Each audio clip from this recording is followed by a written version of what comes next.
depending on what's going on right at that moment. You have to really decide how aggressive you're going to be, what risks you're going to take. There's no time to mess around. Carl Edwards wins in Texas.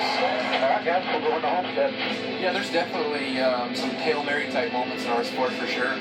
You're behind, you got to win, you got to do whatever it takes. You can throw in a Hail Mary. I think there's only a set amount of teams that are capable of finishing those off, and I would consider us one of those teams. Kevin Harvick has been able to do whatever it takes to keep his championship hopes alive. There will be situations where you have to put your back up against the wall and do things that most other people can't do. Welcome to Sprint Cup Series qualifying from Phoenix International Raceway. A gorgeous day in the desert.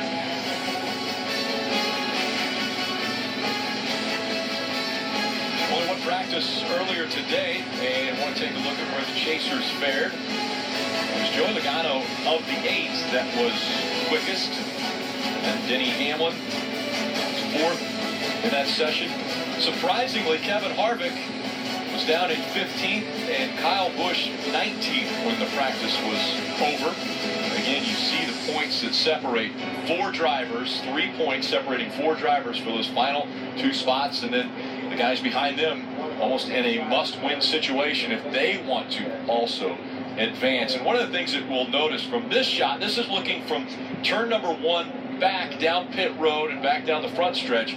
When you look the other direction, this is what the drivers are going to see coming out of turn 4. How difficult is that, Jeff?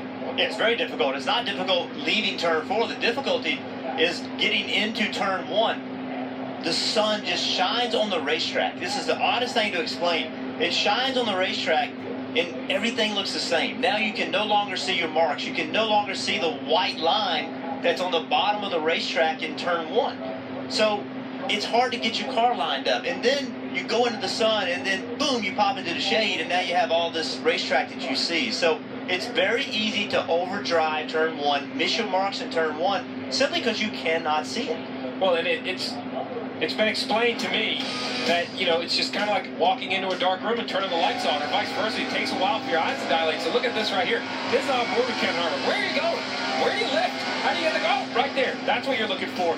And you're trying to hit that mark within a few inches getting into turn 1. That was a great showing of what takes place there. And a lot of drivers will put tape on the windshield to try to stop that sun from shining right in their eyes. That's right, and that helps the sun in your eyes. But what it doesn't help is watch when Kevin Harvick comes off turn 4. Right here, the sun's in your eyes. But as he approaches turn 1, look at the racetrack. And look what happens. You get this shine on the racetrack right here. See that right there? The whole racetrack changes, and you cannot see where you are. And then you pop into this, and all of a sudden, boom, there you are. You see the racetrack, and you said, well, I made it or I didn't. And you almost have to guess. And we talked about it a while ago, Steve. You'll see a lot of people get the left side tires below the white line in the middle of 1 and 2 because you try to guess low. You don't want to guess high, not at this racetrack, because if you do, you're not going to make the corner. So you tend to guess, and when you guess, you turn a little bit too early. So we have the pressure of the chase. We have sun into turn 1.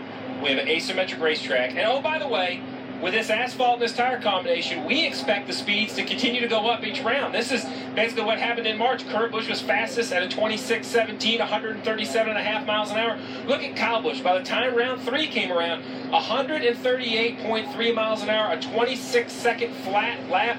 That not only makes it more difficult as you go through rounds, but that makes the rounds more difficult, Rick, because right now, if you go out, say you're Kurt Busch, and you qualify, you're 16th after your first run.